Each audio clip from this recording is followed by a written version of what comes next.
Ibihe byiza abanyarwandakazi mbifurije amahoro y'Imana ngakomeze abane namwe aho muherereye hose ibyo mukora bigiye bitandukanye ngomeje kugenda mbifuriza kugira ngo Imana ikomeze kugenda ibiha umugisha nk'ibisanzwe hano kuri Admount niyo tugenda tuganira amwe makuru abakomeje kugenda shishikana ku mbuga nkoranyambaga zigiye zitandukanye ndetse tukanaganira amwe mu makuru abakomeje kugenda garukaho hirya no hino muri societe nyarwanda haba mu bastari batandukanye amakuru y'ibyamamare muri rusange amakuru ya showbiz nyarwanda niyo dukunda kugenda tugarukaho kuri uyu munsi rero nahisemo yuko tugiye kuganira ku bahanzi 10 hanyuma tukagaruka ku mazina yabo bwite biswe n'ababyeyi babo amazina yabo ari ku ndangamuntu zabo dore ko kenshi twebwe nk'abafana iyo tumenye umuhanzi nyine tumenye amazina yamamayeho ariko ntabwo tumenye amazina yahamagarwaga kera taraba icyamamare kera taraba umustar nyine bundi yitwaga gute akimara kuba umustar ko ariko twamumenye mbere yitwaga gute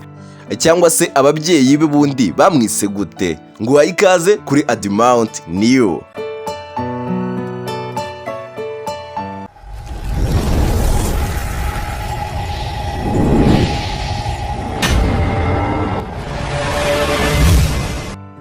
hanyuma rero muraza kumbwira nyine umuntu wagiye ubatungura amazina yagiye abatungura ku ikubitiro munyemerere duhere kuri Bulldog ni umwe mu bahanzi bakomeye hano mu gihugu cyacu cy'u Rwanda bakoze ibigwi bikomeye bakoze ibintu byinshi bikomeye cyane muri hip hop nyarwanda ndetse abantu benshi abafana ba hip hop bavuga ko bamwe na bamwe ntabwo ari bose hari abenshi bahamya ko Bulldog ari umuraperi wa mbere u Rwanda rufite muri iki gihe Bulldog rero amazina yiswe n'ababyeyi yitwa Ndayishimiye Bertrand ayo niyo mazina ushobora kuba wasanga ku ndangamuntu ye cyangwa se mbere y'uko abicyamamare ubwo birumvikana nyine akiri mutoya atarajya mu byo kuririmba benshi bamwitaga Bertrand. Ku mwanya wa kabiri turaza kuhasanga umuhanzi Kenny Soul nawe ni umuhanzi ukomeye hano mu gihugu cyacu cy'u Rwanda wakoze ibigwi bikomeye ndetse n'ubu ngubu akomeje kugenda bikora dore ko yamenyekanye cyane muri 2020 akora amateka akomeye akora indirimbo hit after hit yakoze indirimbo nyinshi ziza kandi zakunzwe n'abatari bake ndetse n'ubu ngubu akomeje kugenda yigarurira imitima ya benshi ariko benshi nyine bamumenye nka Kenny Soul bakamenya uburyo yihirinze cyane hari na video zagiye zicicikana kuva kera akiri umwana mutoya aririmba amakorali agiye atandukanye ariko burya mu by'ukuri Kenny Soul amazina yiswe n'ababyeyi yitwa Rusanganwa Norbert.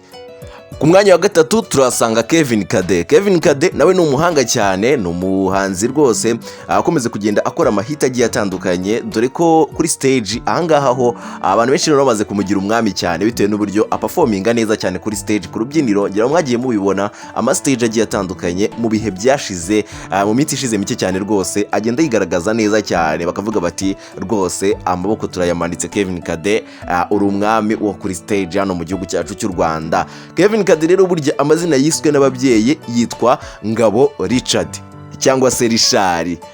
Ku mwanya wa kane rero munyemerere tugiye kuri Ariel Ways ni umwe mu bakobwa beza bashoboye ndetse bakunzwe cyane hano mu gihugu cyacu cy'u Rwanda aba bahanzi kazi rwose bize umuziki hanyuma nyuma yo kwiga akaza no kuwukora bikanagenda neza cyane. Ariel Ways rero burya amazina yiswe n'ababyeyi yitwa Uwayezu Ariel. Ku mwanya wa gatanu muhite munyemerera tuvuge kuri Element L ni umwe mu ba producer beza ndetse akaba n'umuhanzi mwiza ni umuririmbyi mwiza ndetse akaba n'umuproducer mwiza haba mu gukora indirimbo ni umuhanga cyane no kuririmba rwose abyumva neza cyane kandi hose ubona ko biba bimeze neza cyane ndetse anakurikirwa anakundwa n'abatari bakeya. Burya rero Element L twakunze turi benshi amazina yiswe n'ababyeyi cyangwa se amazina ari ku ndangamuntu ye yitwa Mugisha Freddy Robinson.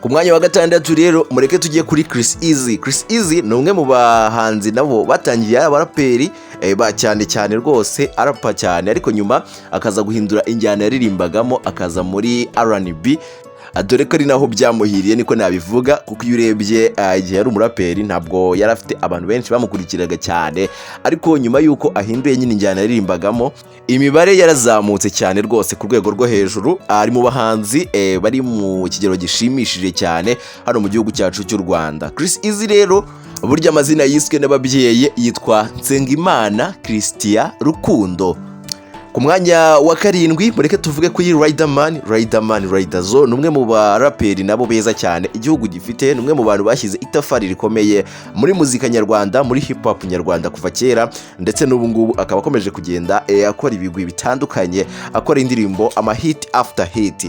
Riderzo burya rero amazina yiswe n'ababyeyi yitwa Gatsinzi Emery.